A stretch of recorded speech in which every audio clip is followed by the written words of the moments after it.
You know, we talked before the game.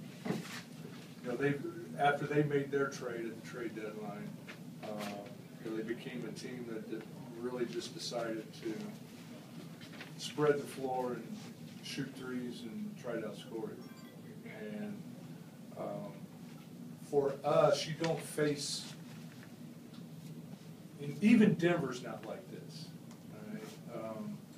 You don't face a team like this. And what we have done from a defensive standpoint in our basic concept of our rules and stuff that we've kind of adhered to all year long, it's hard to adjust because, you know, we're in a help side situation where we're in and we're banging, and now you got four guys on the perimeter with one big who's setting the pick and roll or they're penetrating, and we got sucked in. And the bad thing about that is I don't want them to think now come to Toronto that we kind of play spread out on the floor. You know, but second half we talked. Now we got to be a little bit more disciplined and not drifting and over helping.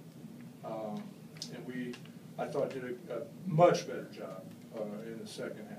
And you know, I just told our guys, hey, there's going to be times, you know, that they, you know, damn near shot 50. And I told them they're going to make some threes, and we can't get discouraged. Don't get discouraged.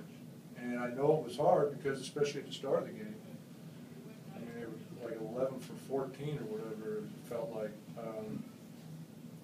You know, keep hanging in there. And I'm just a big believer. The longer the game goes in that fourth quarter, the harder those shots become also.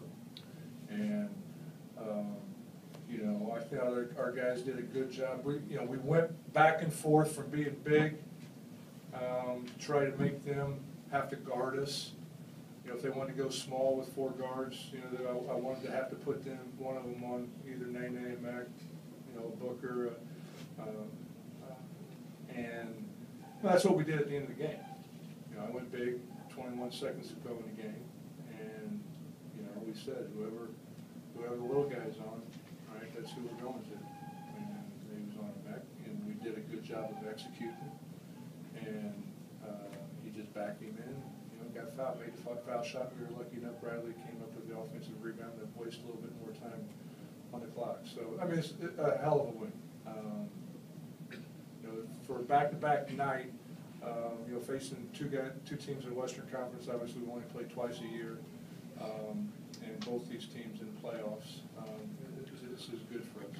So often you see teams when 21 seconds left tie game, they just give it to their star player and get out of the way. But you ran a play. Why don't you think we see that more in the league?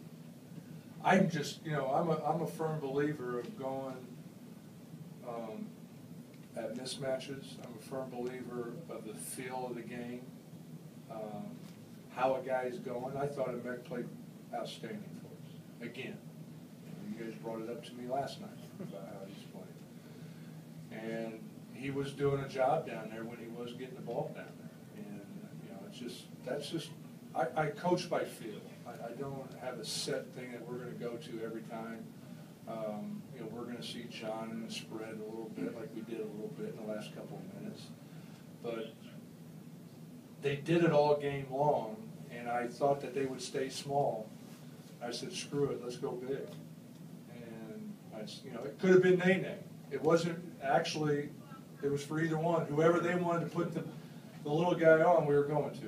You know, it worked out like that. You think Brad's starting to have a knack for these things? I mean, in the game when Oklahoma City. Well, at least he didn't flip tonight, or hurt his wrist, or get his teeth knocked out, or yeah, Brad makes plays.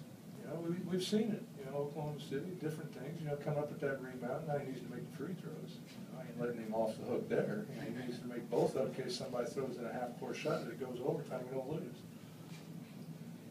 Is that it? Thanks, guys.